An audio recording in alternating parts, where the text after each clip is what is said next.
This is a sugar update, April 20th, 2016. First, I'd like to talk about the number 11 sugar market. That's the world raw sugar market. We're actually starting to see some strength in that market. There's all kinds of numbers coming out from people who track production in the world, saying that we're in a deficit, going to be in actually a larger deficit for 2015-16. And more projections for 2016-17 being down. So we've been in this surplus years, and the stockpiles of sugar that we've had are being drawn down because we now have deficits. And I think what's going to happen is we're going to start seeing that number 11 market push higher. We had been down around 14 cents, we're up to 15.70. I think by next year we could be up to 18 to 20 cents. We get to 20 cents, it could start to influence the domestic market. So I think that market is changing. Next, the domestic number 16 market, that's the cane market. That's been a very strong market. There's a number of reasons for that, and I'm going to talk about that really at the end of this and get to the major points. But that's been a stronger market. Bulk basis at the canes is somewhere between $35 to $38.50, and if some changes aren't made, we're probably going to see higher numbers. The Mexican crop has come in, and it's just a little bit ahead of next year, so they will have plenty of sugar to meet the sugar that they're allowed to import under the new suspension agreement. Beet sugar, plenty of sugar available there. Beet sugar sales have been slow, and that market has been in a bottoming process, very, very flat, somewhat soft. So we will see what happens there. The USDA, and this is the main thing I want to talk about today, the USDA it has a situation on their hands where the canes are saying they need more raw sugar.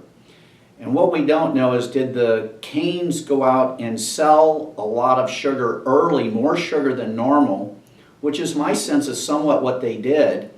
And they took some business away from the beets, they took some business away from Mexico.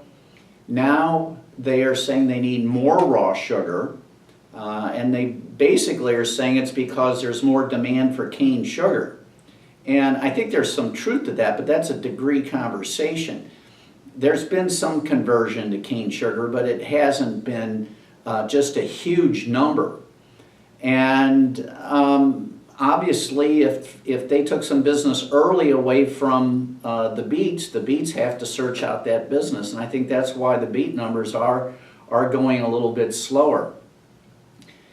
We are at a 13.3% stocks to usage ratio as of the April WASDE. We were at 13.5 in March, 13.3. So basically the changes there were less sugar from Hawaii and some degradation in the beets being reported in the beet crop. The beet crop was still a big crop.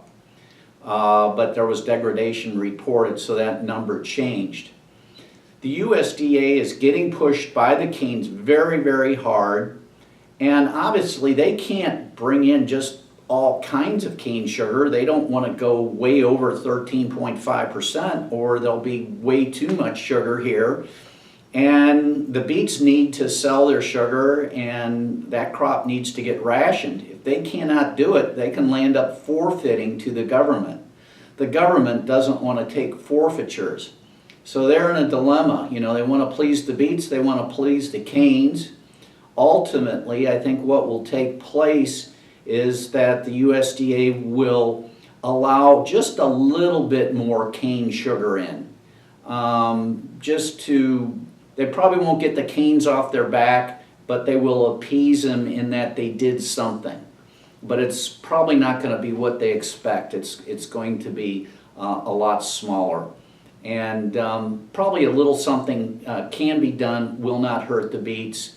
And again, I think the beet market at this time of year, they normally have sold a lot more sugar than they have this year, but the market has been holding up, I guess, considerably well as pricing wise for as slow as the marketing has been going.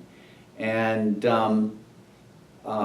we are starting to see a little more activity here, and it would not surprise me that people will start putting on as they sense the world market going up, and the 16 market actually has shown quite a bit of strength. If the USDA brings in more cane sugar or allows more additional TRQ, whether they give it to Mexico or they give it to the world, probably go to Mexico the way the thing's set up, that there will be a little relief in cane prices from the high levels we're at today.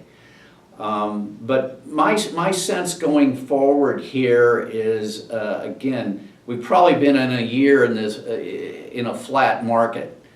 And I think we're going to continue to be that way for a while unless the USDA just brings in too much cane sugar.